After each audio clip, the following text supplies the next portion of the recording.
Hi, I'm Cheryl Ollmann from the Brighton School in Baton Rouge, Louisiana, and I'm happy to be back to share another learning tip so that you and your child can have a successful learning from home experience.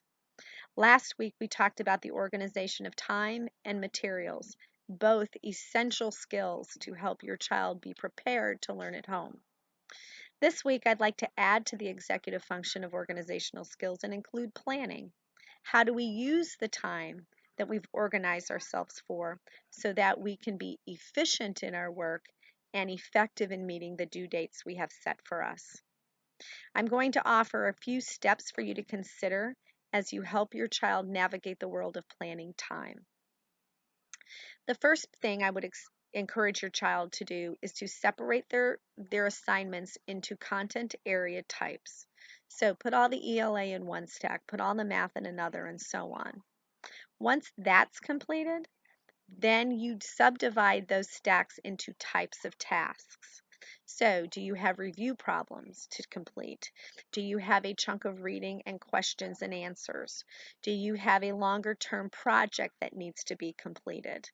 Whatever the case may be, having a grasp of the types of tasks that are included in those content areas will serve you well so that then your child can begin the third step, and that is to assess which of these tasks are easier for them to do or harder for them to do.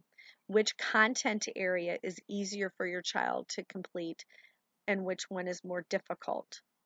Having an assessment of whether or not your child likes to do tasks that are easy first and save the harder tasks for last, or vice versa, paints a really good picture of how you and your child can work together to structure their day. Once those three pieces are completed, now we come into the real analysis of about how long should it take me to complete those tasks. So what I would ask your child to do is to take a look at a task that's due and say, okay, how long should this take me? 15 minutes, 20 minutes, 40 minutes? Depending on the task and depending on the content area, that's a really important question to ask. So once they have an idea of what that estimate is going to be, have them write that time down in the top right-hand corner of their paper. It serves as a visual reminder and will help you and your child keep track of how accurate your estimates are compared to the actual. So thinking about that actual, have your child sit down, tackle that task, keep an eye on the time, and note when the task is finished.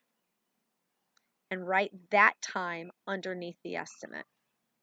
Hopefully, over time, you'll note that the estimate and the actual grow closer together. But if for some reason those times diverge, there's some good questions to ask your child. What got in the way of their working effectively? Were they distracted? Were they tired? Was it later in the day? Did they not have the materials they needed? Were they requiring more instruction to help them get through that task? All very important questions that will help your child become thoughtful and metacognitive about their learning. And with that information, then they can start to become a little more accurate in their estimates. Keep track of those estimates. Help your child see that the more effective and the more efficient and the more thoughtful they are about their planning, the better off they're going to be in the long run. Once you have those times estimated, again, talk about success. What worked well? What didn't work so well? What do we need to change for next time? Those sorts of things, too, help us become more effective planners. Finally, what I would ask you to do is I would ask your child to take a look at what needs to be done first in terms of due dates. What are my longer plans, and how do I break those longer plans up into short, bite-sized chunks? I always tell my kids we can't eat the elephant in one bite. We have to break it up into digestible segments. So helping them see the natural break points and the natural stopping points within the course of a project will help them feel successful, stay underwhelmed with the task, and produce better quality work. Good luck, thanks for your time, and we'll see you next week.